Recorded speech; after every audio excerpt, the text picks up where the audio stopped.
आपका यूनिक प्रज्ञान यूट्यूब परिवार में मैं प्रज्ञान सर हार्दिक स्वागत करता हूं, वंदन करता हूं, अभिनंदन करता हूं। प्यारे साथियों, पाठचर्या होने वाली है काफी महत्वपूर्ण, क्योंकि आज की इस पाठचर्या में प्रमुख कथनों पर आधारित प्रैक्टिस सेट को करने वाले हैं हम लोग हल। या प्रैक्टिस सेट हल करना प्रारंभ करें इससे पूर्व अगर वीडियो को पहली बार देख रहे हैं तो वह चैनल पर नए हैं तो कृपया चैनल को सब्सक्राइब, वीडियो को लाइक और शेयर करना बिल्कुल ना भूलें। बिना समय गंवाए प्रारंभ करते हैं आज के इस प्रैक्टिस सेट को। और प्रैक्टिस सेट का देखते हैं पहला।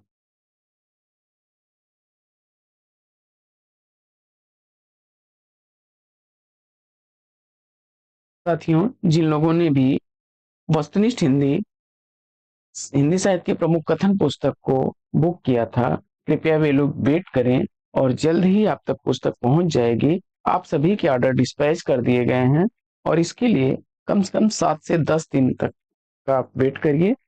10 दिनों के अंदर में ही आप तक पुस्तक डिलीवर्ड हो जाएगी।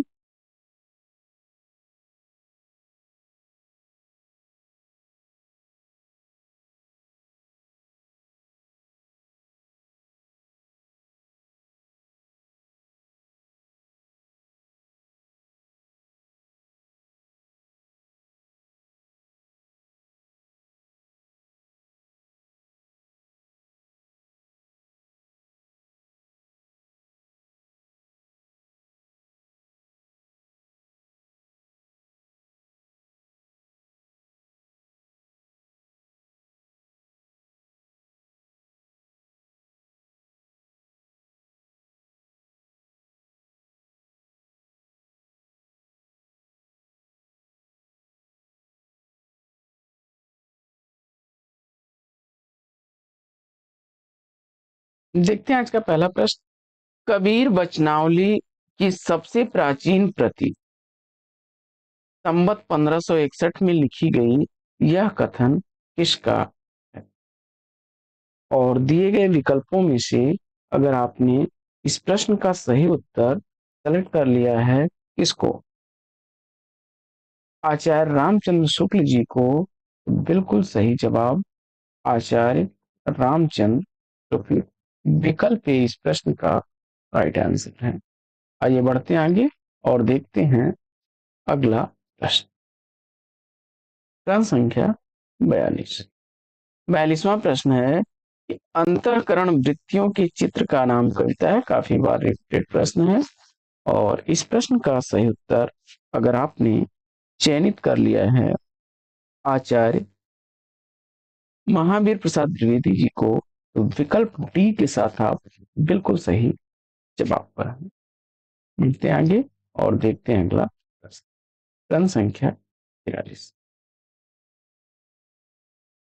धर्म की रसात्मक अनुभूति का नाम भक्ति है, यह कथन किसका है? प्रश्न संख्या 43। धर्म की रसात्मक अनुभूति का नाम भक्ति है, यह कथन किसका है? और इस प्रश्न का जवाब आचार्य रामचंद्र शुक्ल सी विकल्प बिल्कुल सही है। साथियों, अगर आप हिंदी साहित्य के प्रमुख कथन पुस्तक को मंगाना चाहते हैं तो इसके लिए आप जो है हमें व्हाट्सएप नंबर पर, अगर इसकी पीडीएफ कॉपी लेना चाहते हैं तो पीडीएफ के लिए पीडीएफ 99 टाइप करें, और अगर इसकी प्रिंटेड कॉपी लेना चाहते हैं तो इसके लिए हिंदी HINDI 2024 टाइप करके आप 9415 940501 पर व्हाट्सएप करें। केवल इस नंबर पर कृपया व्हाट्सएप ही किया करें।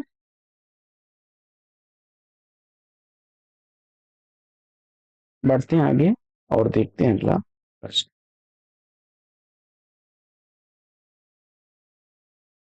प्रश्न संख्या 44।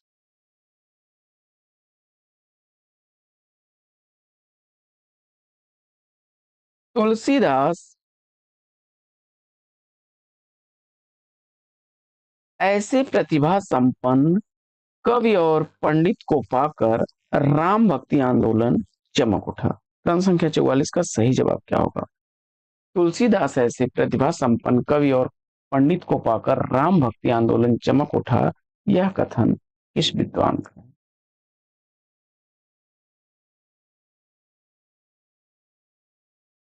और प्रश्न संख्या 44 का सही जवाब, मुझे उम्मीद है कि आपने इसको चुना है, डॉक्टर बच्चन सिंह को। विकल्प बी के साथ आप राइट आंसर के। आइए बढ़ते हैं आगे और देखते हैं अगला प्रश्न।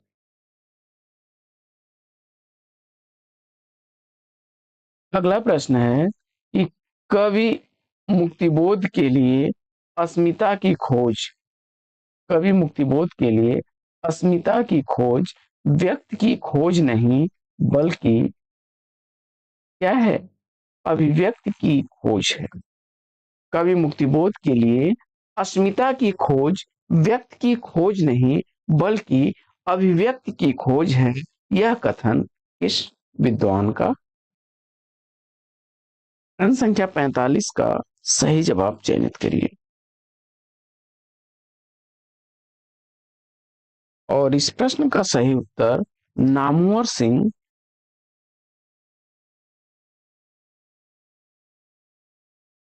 विकल्प ए को चुन करके आपने राइट आंसर दिया है। आगे बढ़ते हैं और देखते हैं अगला प्रश्न संख्या 46।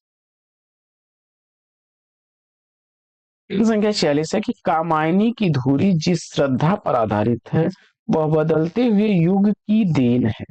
कामायनी की धुरी जिस श्रद्धा पर आधारित है वह बदलते हुए युग की देन है, यह कथन इस विद्वान का है।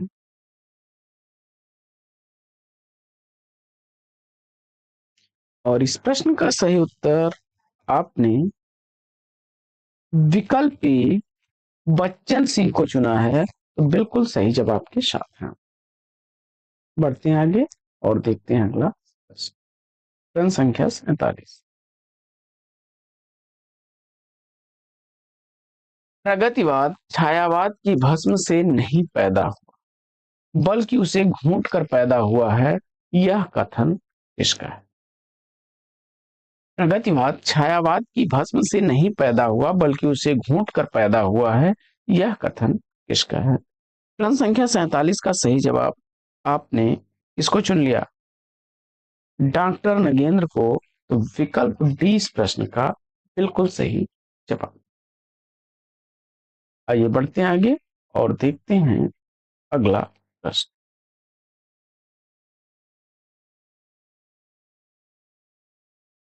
प्रश्न संख्या 48 है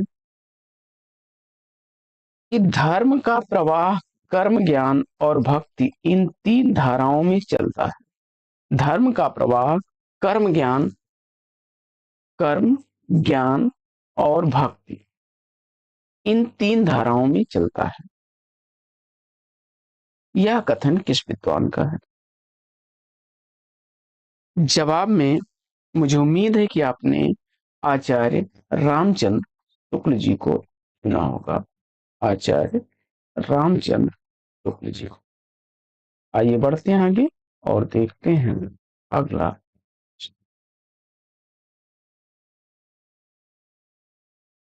अगला प्रश्न है कि पुनर्जागरण के सूर्यास्त होने पर महादेवी यों दीप शिखा की भांति प्रज्वलित रही। पुनर्जागरण के सूर्यास्त होने पर महादेवी यों दीप शिखा की भांति प्रज्वलित रही, यह कथन किस विद्वान का है?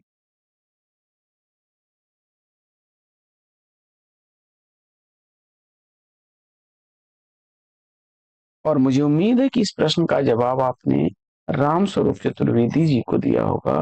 विकल्प सी बिल्कुल सही उत्तर। आगे बढ़ते हैं और देखते हैं प्रश्न संख्या 50।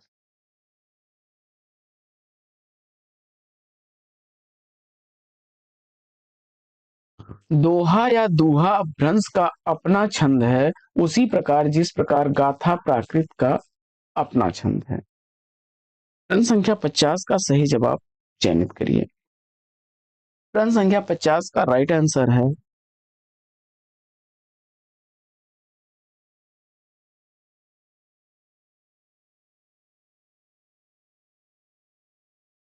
क्या होगा?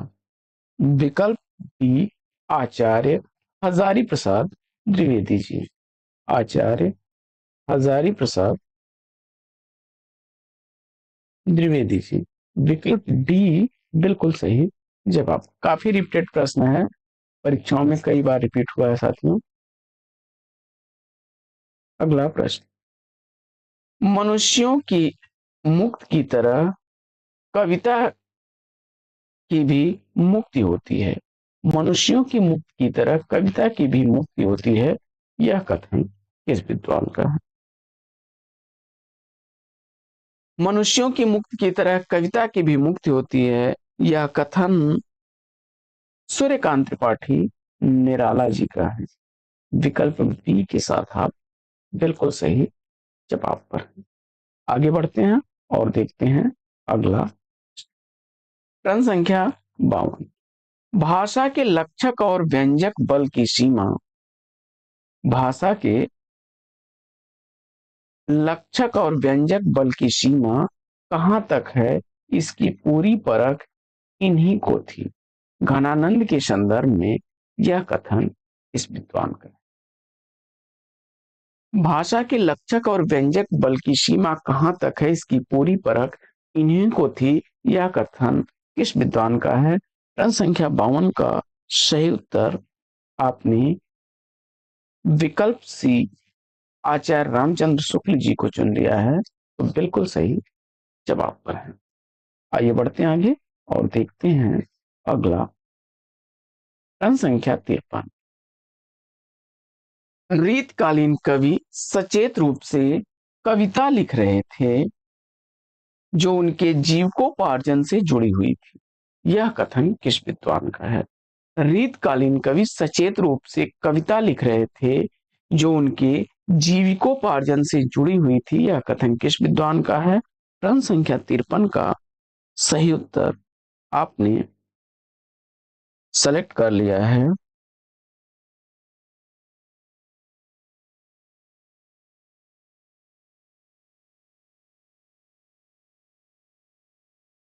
तिरपन का सही जवाब बच्चन सिंह चुन करके आपने सही उत्तर दिया है विकल्प ए। आइए बढ़ते हैं आगे और देखते हैं प्रश्न संख्या 54।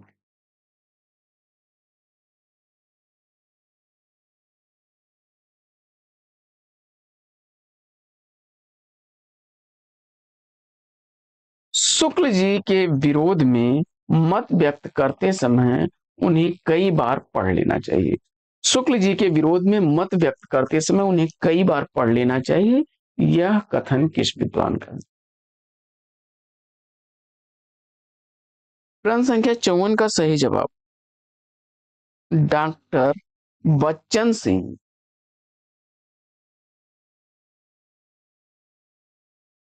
शुक्ल जी के विरोध में मत व्यक्त करते समय उन्हें कई बार पढ़ लेना चाहिए, शुक्ल जी के संदर्भ में यह कथन है डॉक्टर बच्चन सिंह का।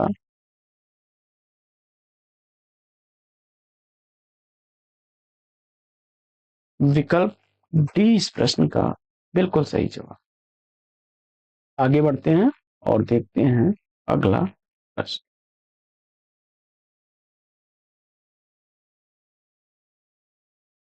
यह भी रिपीटेड प्रश्न है, कई बार रिपीट हुआ है। ज्ञान राशि के संचित कोष का नाम साहित्य है। ज्ञान राशि के संचित कोष का नाम साहित्य, यह कथन किसका है? प्रश्न संख्या 55।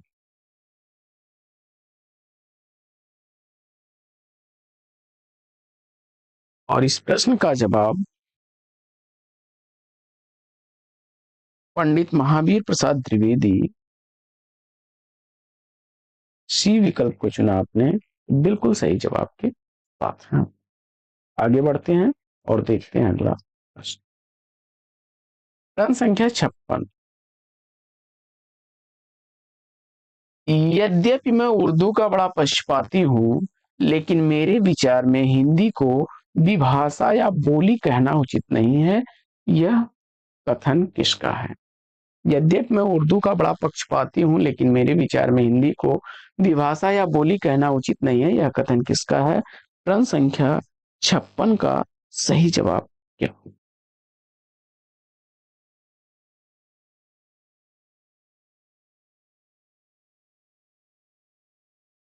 और इस प्रश्न का सही उत्तर आपने गारसा दतासी विकल्प ए को चुन करके राइट आंसर दिया है। आगे बढ़ते हैं और देखते हैं अगला प्रश्न। प्रश्न संख्या 57।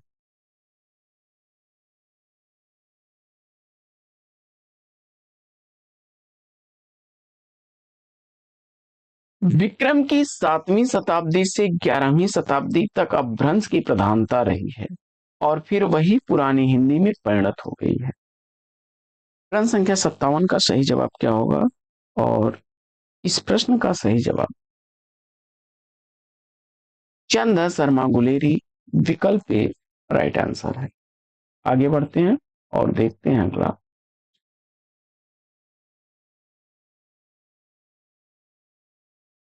अगला प्रश्न है, यह यानी पृथ्वीराज रासो एक राजनीतिक महाकाव्य है, दूसरे शब्दों में राजनीति की महाकाव्यात्मक त्रासदी, यह कथन किसका है?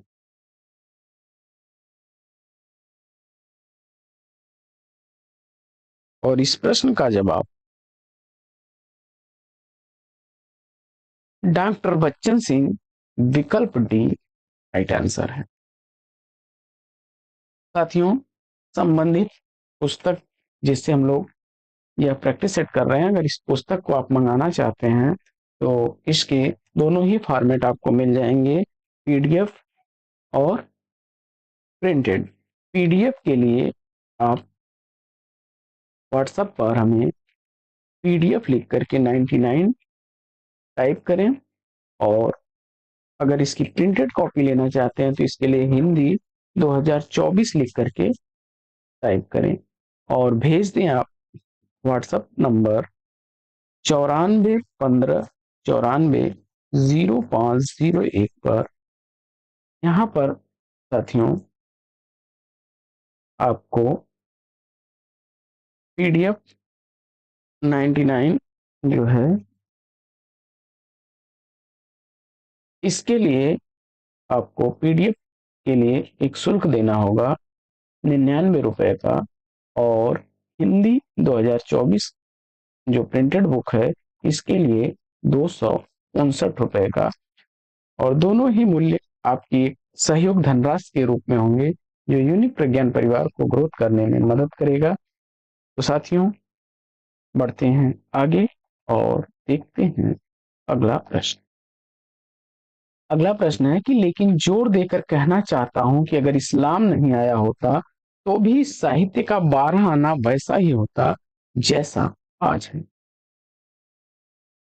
अगर इस्लाम नहीं आया होता तो भी साहित्य का 12 आना वैसा ही होता जैसा आज है, यह कथन किस विद्वान का है? और प्रश्न संख्या 59 का सही उत्तर, मुझे उम्मीद है कि आपने आचार्य हजारी प्रसाद द्विवेदी विकल्प बी को चुना होगा राइट आंसर के साथ में। बढ़ते हैं आगे और देखते हैं अगला प्रश्न। प्रश्न संख्या 60 है कि कबीर के निर्गुण पंथ का आधार भारतीय वेदांत और सूफी कवियों का प्रेम तत्व है, यह कथन किस विद्वान का है? और प्रश्न संख्या 60 का सही जवाब आचार्य रामचंद्र शुक्ल यानी विकल्प सी सही उत्तर है। आगे बढ़ते हैं और देखते हैं अगला प्रश्न। प्रश्न संख्या 61। शब्दों को जोड़ तोड़ के चमत्कार लाने के फेर में पड़ना कबीर की प्रवृत्ति में के प्रतिकूल था, प्रवृत्ति में प्रतिकूल था, यह कथन किस विद्वान का है? कबीर के संदर्भ में। प्रश्न संख्या 61 का सही उत्तर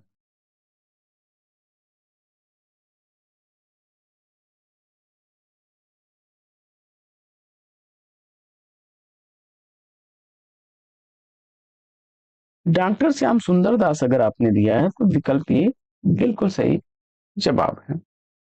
साथियों, आज के इस प्रैक्टिस सेट में लेना चाहेंगे यहीं पर विराम। फिर मिलेंगे आपसे अगले वीडियो में एक नए प्रश्न, एक नया टॉपिक, एक नए अंदाज में। तब तक के लिए लेंगे आपसे विदा। आपका जीवन मंगलमय हो। बेस्ट विशेष, बेस्ट ऑफ लक। जय हिंद।